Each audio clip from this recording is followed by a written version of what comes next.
এই যে এক দিদি ভাই এসেছে আমাদের এখানে অঞ্চলে এসেছে, বাচ্চাদের স্কুলে খিচুড়ি রান্না করেছে।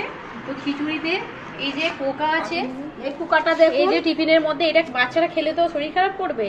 তো সেই জন্য দিদি ভাইয়েরা এই অঞ্চলে এসেছে, প্রধান সাহেবকে দেখাবেন এর মানে যে স্কুলে হয়েছে এটা তারা কিভাবে কাজ করে, চোখে দেখে করে না, বাচ্চারা তো খাবে এটা, এটা খেলে তো শরীর খারাপ করবে।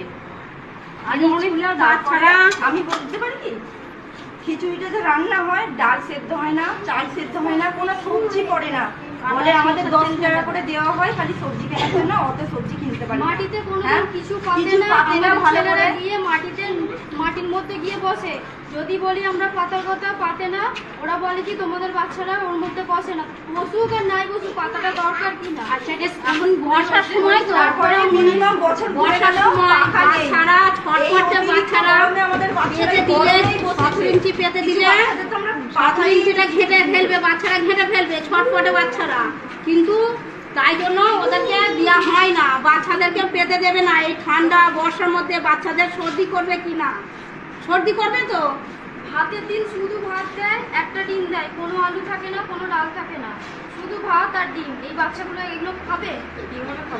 শুধু ভাত খাওয়া যায় একটা বাচ্চা? বলুন, ওদের বাড়িতে গিয়ে তরকারি হবে তবে খাওয়া যায়।